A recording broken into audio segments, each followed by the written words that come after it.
mewakili yang lain. Ini sudah setengah jam lebih, baru 2 gubernur. Kita masih ada sisa 9 gubernur. Kalau kita ikuti Pak Rudi Masud, kita akan pulang habis Isya. Nah, kita main cepat aja. Coba Kang Deddy Mulyadi, coba kasih contoh yang cepat, silahkan.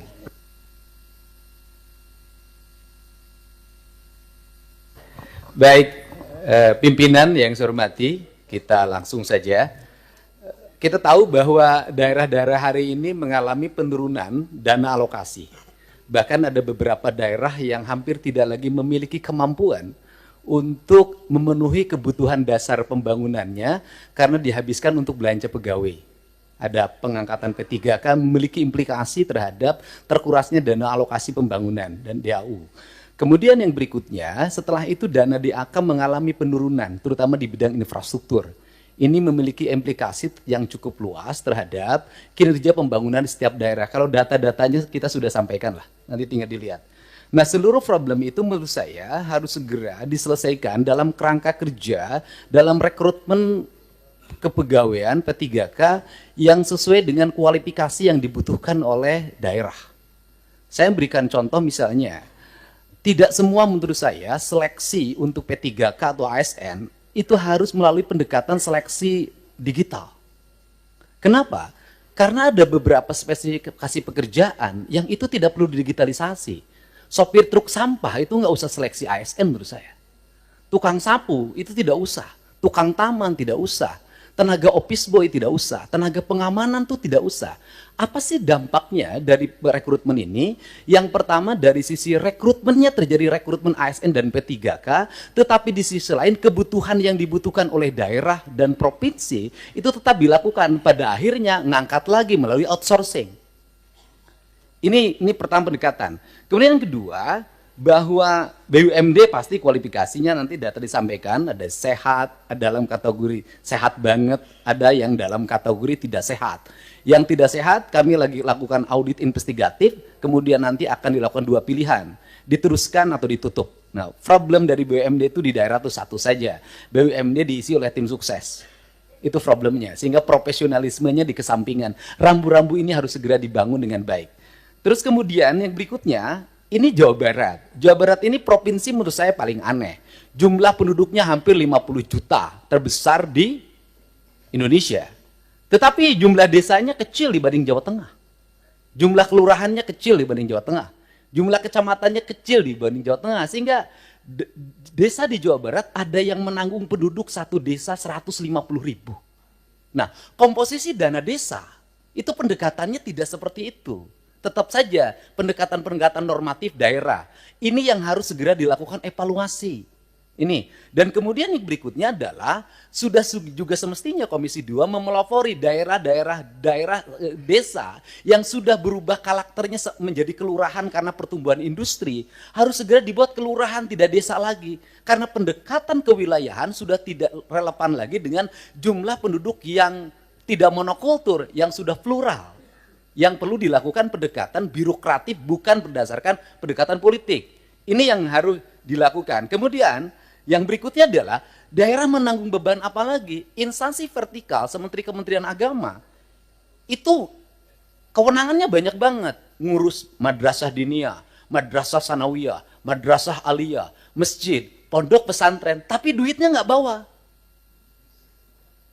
Nah, pada akhirnya kalau gubernur tidak memenuhi, kalau bupati tidak memenuhi kebutuhannya, maka nanti akan dibenturkan dengan isu agama, tidak berpihak pada kepentingan umat. Padahal di satu sisi, dia masih memiliki kewajiban-kewajiban terhadap sekolah SD negerinya masih roboh, SMP negerinya masih roboh, SMA negerinya masih roboh. Nah, problem seperti ini kalau dibawa ke wilayah politik DPR, maka kita akan mendominasi kepentingan ini dibanding kepentingan internal kita, yang menjadi kewajiban dasar kita. Untuk itu nanti ke depan Kementerian Agama harus jelas.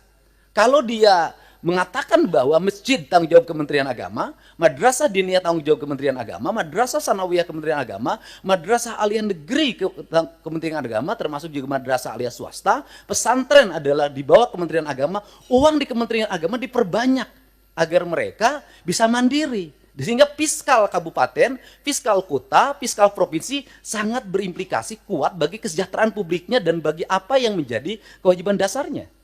Kemudian yang berikutnya adalah ini urusan otonomi di Jawa Barat, lucu. Ada kabupaten yang penduduknya 6 juta. Ada kota yang penduduknya hanya 250.000 tapi berbatasan. Saya berikan contoh misalnya, dulu di wilayah selatan karena waktu itu ketua komisi 2-nya itu dapilnya Ciamis, Banjar, Pangandaran, sehingga pertumbuhan otonominya cepat. Kabupaten Pangandaran, Kota Banjar, Kabupaten Ciamis. Tetapi di wilayah Bogor yang penduduk 6 juta sampai sekarang nggak berubah-ubah. Kemudian juga Kota Sukabumi berbatasan dengan Kabupaten Sukabumi. Kabupaten Sukabumi penduduknya banyak sekali, sedangkan Kota Sukabumi penduduknya kecil sekali. Kota Cirebon dengan Kabupaten Cirebon. Kota Cimahi berbatasan dengan Kabupaten Bandung, berbatasan Kabupaten Barat. Kotanya kecil sekali penduduknya. Tapi di sisi lain Kabupaten Bandung penduduknya besar sekali. Fiskal ini akan lahir tidak adil. Ada kota yang mendapat alokasi relatif baik, penduduknya sedikit. Ada kabupaten yang alokasinya tidak begitu besar, penduduknya besar. Pertanyaan saya adalah ke depan bisakah dibuat inisiasi penambahan jumlah wilayah untuk sebuah wilayah? Misalnya kalau Kabupaten Sukabumi susah sekali membuat daerah otonomisasi baru, bisakah sebagian dari wilayah Kabupaten Sukabumi diintegrasikan dengan kota Sukabumi, kotanya berubah jadi kabupaten? Ini percepatan untuk apa? Agar melahirkan rasa adil dalam percepatan pembangunan di Jawa Barat. Kemudian ke depan, bisakah dana alokasi umum standarnya bukan dari jumlah kabupaten, jumlah kota, jumlah desa, jumlah kelurahan? Bisakah standarnya adalah jumlah penduduk? Karena kalau pendekatannya hanya jumlah kota, jumlah kabupaten, jumlah kelurahan, maka Jawa Barat akan di bawah Jawa Tengah secara terus-menerus. Sedangkan beban residu akibat pertumbuhan industri berbatasan dengan ibu kota negara, berbatasan dengan Jakarta, itu memiliki implikasi luas dalam penanganan. Barangkali ini sebagai pengantar dari saya dalam pendekatan-pendekatan ke depan, dan ini amanah dari teman-teman di daerah. Semoga kebuntuan-kebuntuan ini bisa dilakukan percepatan-percepatan. Karena apa? Karena daerah diperlukan upaya-upaya kita untuk melakukan perubahan-perubahan, tidak boleh secara terus-menerus dengan pola monoton seperti ini. Nah, yang terakhir misalnya hari ini daerah harus beratraksi. Misalnya penurunan di sektor alokasi irigasi di BBWS.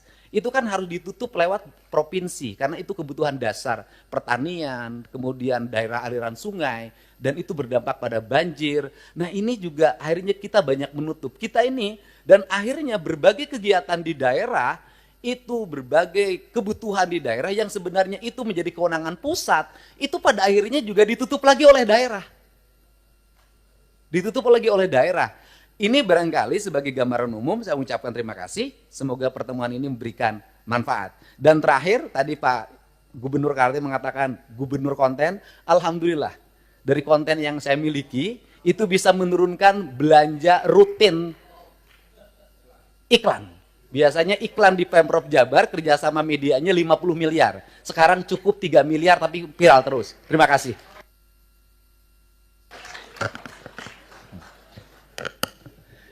Bu Wamen, dalam penyusunan PP tentang desain besar penataan otonomi daerah itu mungkin tadi masukan dari Gubernur Jawa Barat dan saya kira nanti yang lain juga bisa memberi masukan. Itu penting untuk kita bikin formula. Selama ini kan ada gairah yang besar untuk menghadirkan daerah otonomi baru, pemekaran. Tapi nomenklatur penggabungan dalam Undang-Undang Pemda, Undang-Undang nomor 23 tahun 2014 itu nggak pernah kita gunakan. Kita mekar terus, gabungnya nggak pernah. Nah, gabung selama ini selalu dikonotasikan dengan kabupaten yang ada gabung ke kabupaten yang lain. Itu kan ekstrim. Tapi pendekatannya bisa jadi beberapa kecamatan di sekitar daerah otonomi itu gabung karena daerahnya dekat. Tadi misalnya, ini kota Sukabumi, ini kabupaten Sukabumi. Kecamatan-kecamatan yang dekat dengan kota Sukabumi, di kabupaten Sukabumi itu gabung ke sini. Kan gitu. Nah, formula-formula ini menurut saya itu penting. Kami sekarang sedang meminta Kemendagri, Pak Gubernur, para gubernur untuk menyusun PP itu. Karena itu menjadi formula kita untuk nanti menentukan bagaimana desain penataan daerah di Indonesia ke depan. pimpinan, ada satu lagi yang ini menjadi kegelisahan, adalah PPh 21, Pak. PPh 21 itu dasar pembagian bagi hasilnya berdasarkan di mana dia bayar. Industri yang ada di Jawa Barat itu PPh 21-nya mayoritas di Jakarta.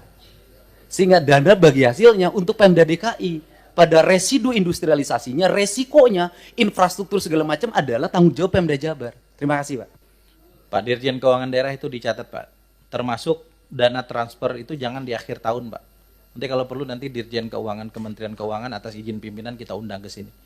Karena kalau enggak itu jadi silpa terus seperti yang Kaltim dan semua nanti akan mengalami. Mereka dapat uang tapi nggak bisa digunakan. Nah, untuk apa?